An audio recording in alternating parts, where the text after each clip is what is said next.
That's how we shake California almonds. That's how you shake any almond.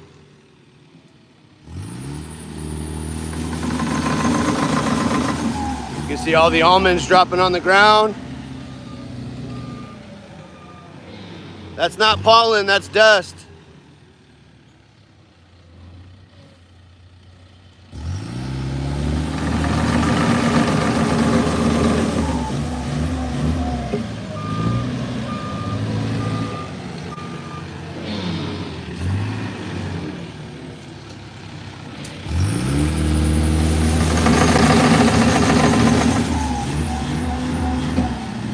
It would be yield per acre, which I guess I could give you that in a tree. I need my calculator, but yield per acre is somewhere around 2,200 pounds per acre.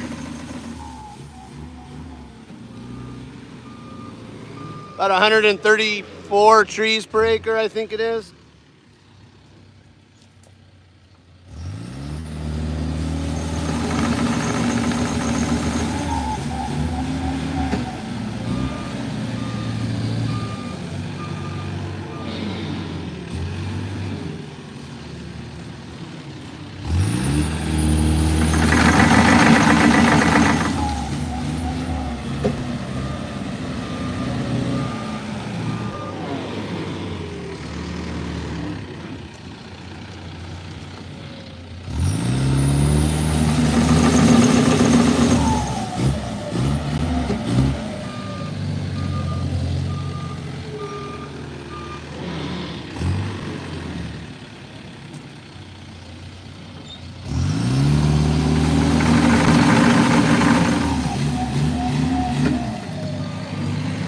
So they're almonds when they're on the tree.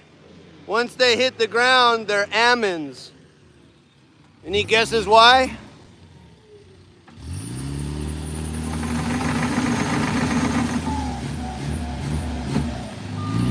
We call them almonds once they hit the ground and you guys eat them because we're out here shaking the L out of them.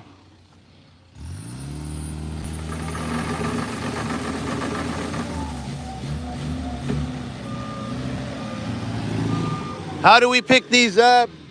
We'll come in here in a day or two and we'll sweep all of these almonds into the center of the row. You can see the remnants right here from our first variety of almond that we shook, which was the nonpareil, which would have been this tree. So we're currently shaking the Monterey variety. What we do is we sweep everything to the middle, which is a windrow. We take everything off of these borders, and then we'll come through with a harvesting machine, which is basically a pickup machine with chains that picks up that windrow, puts all the dirt and debris back on the ground, but conveys all of the nuts into a cart.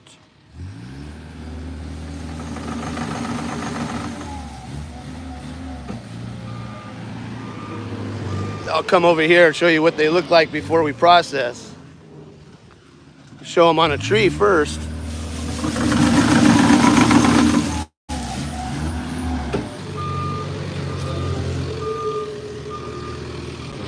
So here's what they look like on the tree. There's your almond. This is the hull. The outer layer here is the hull.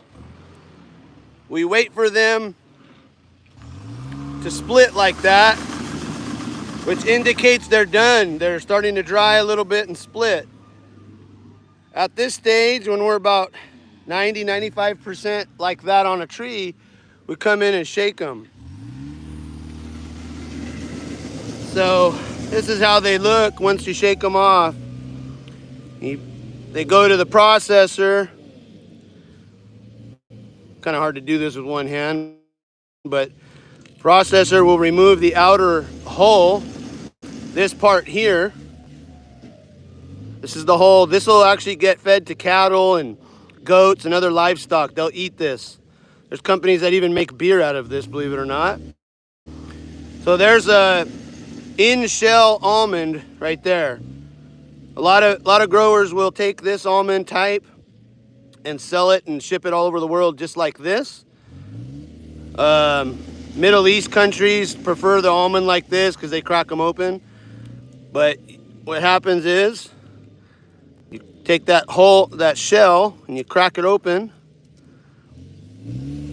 See, that's a bad nut right there. Well, the nuts, yeah, it's a bad nut. Sorry for my bad narration here. You can see we got a bug that probably pierced that almond when it was starting to grow and it kind of messed it up. But basically, yeah, almond milk. There's no teats on here, right? We joke about that in our region as well. Technically, it's almond nectar, right?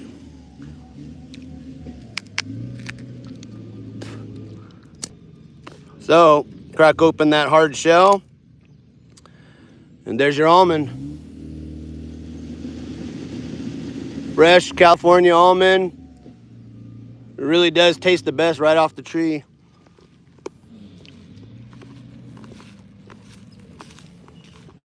So,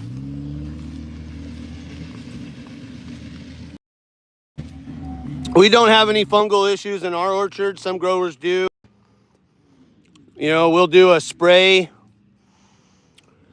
We'll do a spray just around 90-95% bloom time to make sure we don't have any fungal issues. Usually you get a rain right around that time of the year when you're in full bloom. And we'll spray for rust in these trees. We get mite issues. Obviously with all the dust you see, it creates a lot of mite issues. But overall, this orchard's really, really clean. Younger trees. I think these were planted. We planted these in 2017, thereabouts. But yeah, no fungus issues. It's really just a matter of maintaining weeds, keeping them down. This year it got a little bit away from us.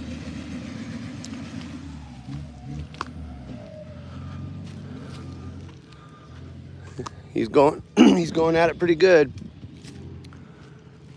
See if the camera picks him up on the tree here. So, fully loaded tree. When you're this ready at harvest time, you can literally shake it by hand and they'll drop. So these nuts are ready to come off the tree. We try to time it pretty good. You could tell we did a pretty heavy dose of water last week. Pretty much poured the water on after we shook the first variety. And then we let the ground kind of firm up a little bit as much as we can. And these nuts like to come off the tree with just a bit of water in them. They tend to fly off the tree a lot quicker after irrigation. But timing is crucial so that we don't bark our trees. If you squeeze a tree and shake it with too much water in it, you'll peel the bark right off the trunk. Yeah, veteran farmer, we will definitely do a live stream when we sweep. It's a hard one because that machine moves a lot quicker and it's extremely dusty. But I think I could get you some good angles. In fact, I'll post a couple of nice videos of how that works after this live stream as well. So, there you guys go. Lots of almonds on the ground. You might say this is nuts, what we do.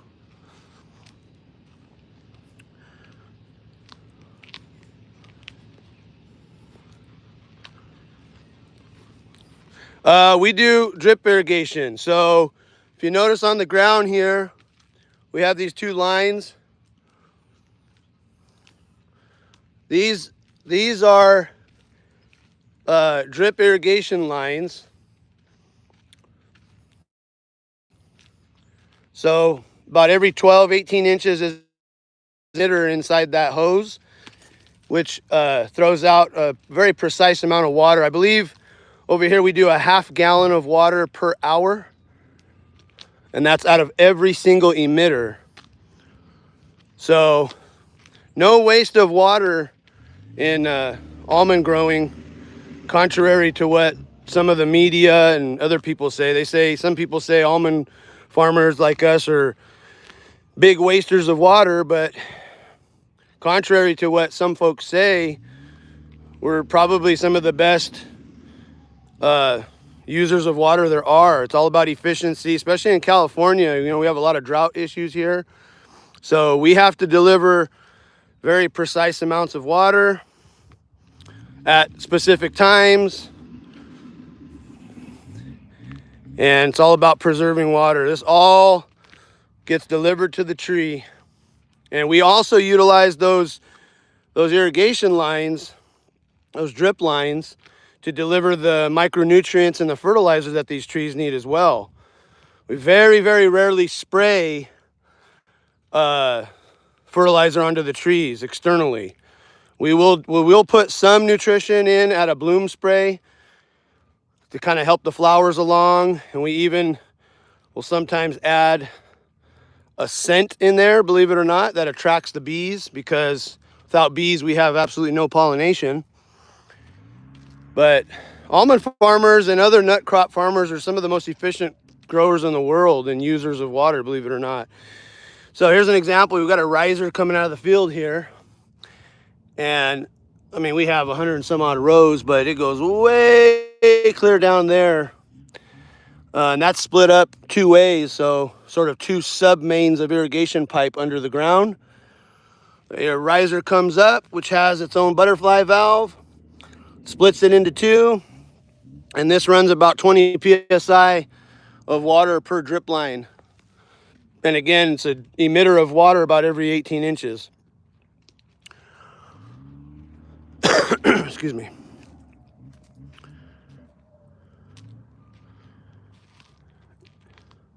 Yeah, a ton of fuel.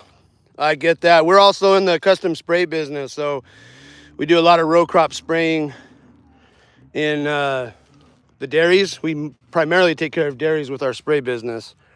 So a lot of alfalfa, corn, silage, milo, sorghum, wheat, sometimes tomatoes and watermelon crops, different things, carrots.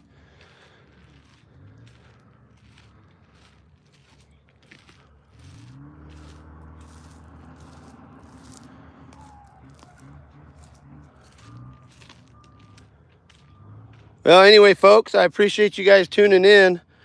Just trying to do the farming thing and show people what we do here in California, at least on our little farm, our family farm.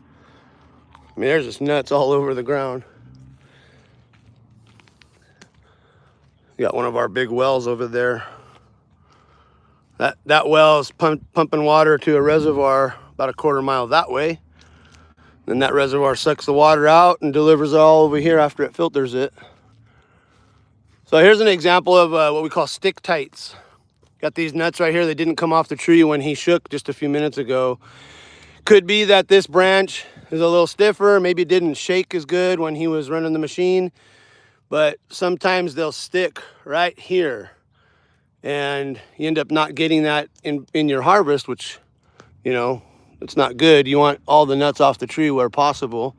It's all about production. But we'll come back in here in the wintertime when we get lots of fog. That moisture will set on these trees and it softens up this little joint right here where the nuts tend to stick sometimes. And so it's very important that we remove just about all the nuts. 99% or better of the nuts need to come off this tree. Whether we get all of them now, we obviously want all of them now because we get paid for the meats. But what doesn't come off the tree through the harvest time, we come back in the winter when we start getting nice foggy mornings, and we'll sometimes start at 2 in the morning, 3 in the morning, and we take those off the tree because an almond sticking on a tree longer than the harvest time is basically a home for a worm to create an environment that creates more problems for our trees. So we have a problem in California. It's called navel orange worm, and that bug will pierce the almond right here on the outer hole and lay its eggs inside the almond and decimate your crop. So if you don't remove all the nuts from the tree at harvest, you're definitely coming back to shake in the wintertime. We call that winter sanitation. And the nuts that are left on the tree from harvest to the wintertime, those are called mummies. So we have to come in the winter and do some mummy shaking to remove the remaining 1% or 2 or whatever it is from every tree, so that we're not harboring a pest that could begin to ruin our crop for subsequent years. Long explanation for something kind of boring. But overall, these are pretty clean trees after the shake. Got a little bit up on that one there. You know, that's another reason we don't want our trees to get too awful big, because it's harder to remove the nuts off the top when those limbs are a little bit older. Another reason you don't want a massive, huge tree is they have this, it creates all this shade down here. Well, shade, you know, we're going to end up losing fruiting wood down low on the tree, which is really where you want your fruit. So we'll come in here in a week or so with our hedging machines. I'll have to do a video of that. It's pretty surreal. But we'll come in and we'll cut a hedge out of the center of these rows. We might do a little bit of a skirting cut down bottom here, and we'll top about 2 feet off the top of these trees. We want to maintain this tree size. You can see that tree there, approximately my finger up, about 2.5, 3 foot of growth this year of limbs on top of that tree. Well, that growth doesn't have any fruit on it. It may have fruit on it next year, a year after, but what we want to do is remove all of that and keep the canopy smaller and focus all the tree's energy into this area here. Keep the tree the size that we like. Lots of fruit on it down low. That's sort of the game plan with our orchards.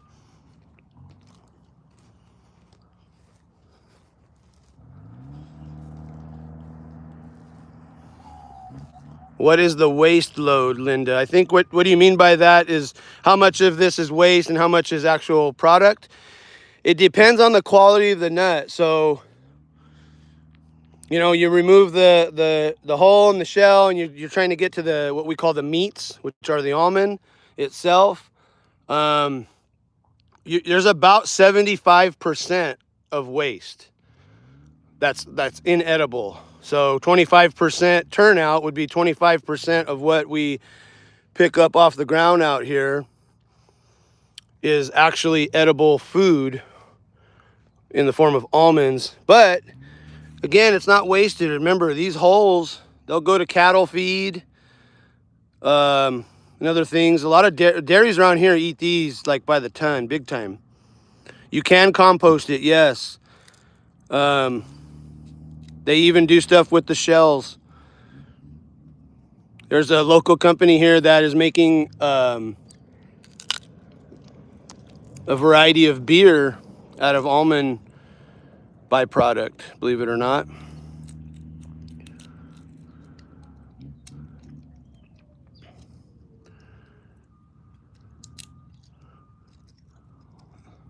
There's your almond.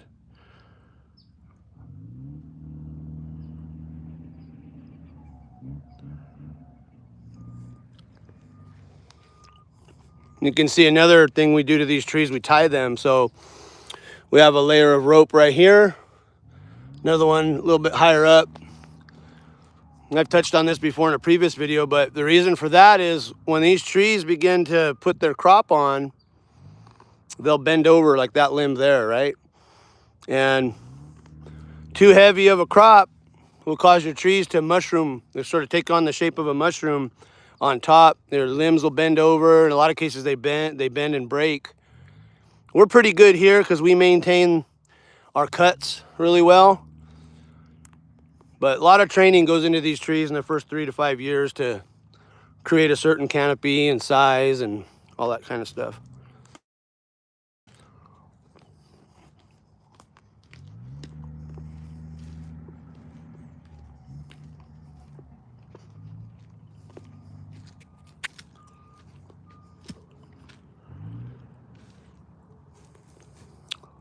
Okay, well, thanks for following along. We'll do another live here in a little bit and show you the progress of our Monterey variety of almond shaking. Catch you on the next one.